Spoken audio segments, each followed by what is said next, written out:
Worms Forts Under Siege is, in my opinion, the most groundbreaking and unique Worms game to date. Now, when I say groundbreaking, I don't mean in the gaming world, I mean for the Worms series. Worms Forts Under Siege was released in 2004 for the PlayStation 2, Microsoft Windows, and Xbox. It was developed by Team 17 and published by Sega. The introduction to Forts is a step in the right direction that Team 17 needed to make to freshen up the Worms franchise. However, this game doesn't seem to get the love that I personally feel that it deserves. Greetings everybody, I'm T.Wilde for BG4G, and I'm going to tell you why Worms Forts Under Siege is an underrated video game.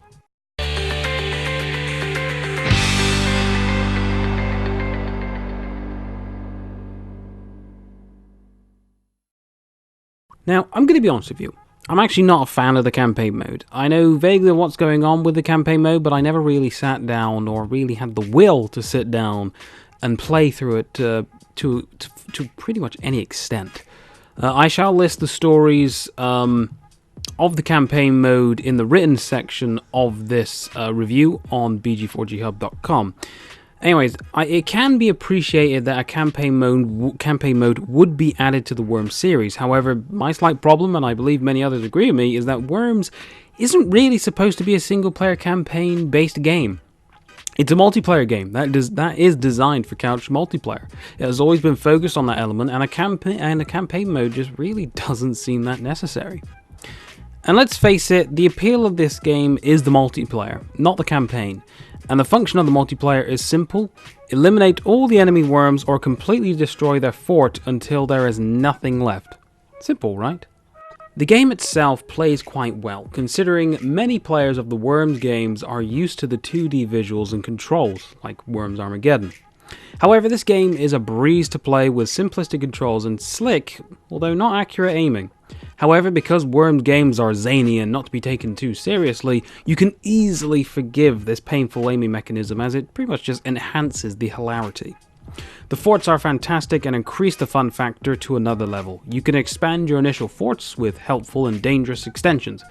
Each extension unlocks a specific weapon that can be used to inflict damage, or, for example, if you build a hospital, you can even bring back your fallen comrades from the dead. Pretty cool, right?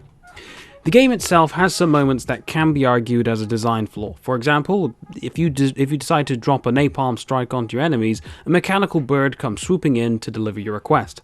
However, depending on the arena, for example, as you're seeing on the footage right now, it is a coliseum, so there's walls. The bird would just clip right through the walls, which, let's face it, is physically impossible.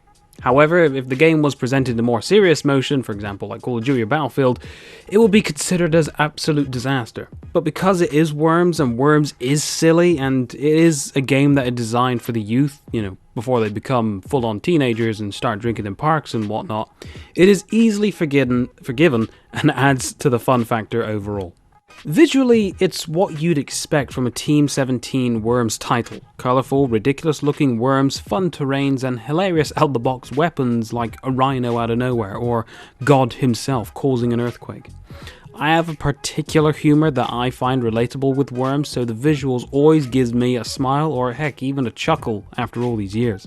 The audio is what it is. The verbal abuse the worms hurl at each other again is humorous, but it actually lacks the character that can really spark an emotional connection with the player, thus not making me really feel guilty or any emotional pain when a worm dies. Honestly, it's kind of like just one less body to spit out one-liners. The music is blah, really. I can't really describe it in any detail. It's not memorable, and it really just gets lost in the shuffle, and at times it can kind of feel a bit awkward. But it's nothing major that makes this unplayable, for me at least. The final verdict. Worms Forts Under Siege is arguably the best Worm game to date. With an idea that is new for the series, that includes hilarious weapons and beautiful but dangerous environments, it is a gem for me, and I would love it if others knew about this game and would give it a chance. Or even better, I'd love to see Team 17 make a sequel to this, or heck, even a reimagining. Simply because of multiplayer and the way that online play is, the way it is today in this day and age. It'll be a hilarious mess for gamers to play. I mean, you leave the bugs in, they just add the hilarity to it, like the clipping of the eagle and everything like that. But of course, I just leave out the campaign. Worms isn't a campaign game. It's not. But this game is phenomenal for me. It's stuck in my mind after all these years, and I've hired this game multiple times back in the Bristol library. Fantastic memories, a fantastic game. In my opinion, it still holds up to this day. It's a lot more enjoyable than some of the modern games that I have played nowadays. Fun, fun, fun. And if you get a chance to play this, even whether it's with a friend in couch co-op, or say couch co-op, couch multiplayer, or against a computer, I guarantee you will find some hilarity within this game. Thank you for watching, and I hope you've enjoyed this. Please consider liking, sharing, and subscribing for future BG4G content. Also, please comment down below on your thoughts and feelings towards the Worms series, and whether you'd like to see a sequel to Worms Forts Under Siege. Also, please consider checking out our website and other platforms such as Twitch and our second YouTube channel, BG4G Respawned, which shall be linked in the description below. Thank you ever so much, and I'll see you on the next one.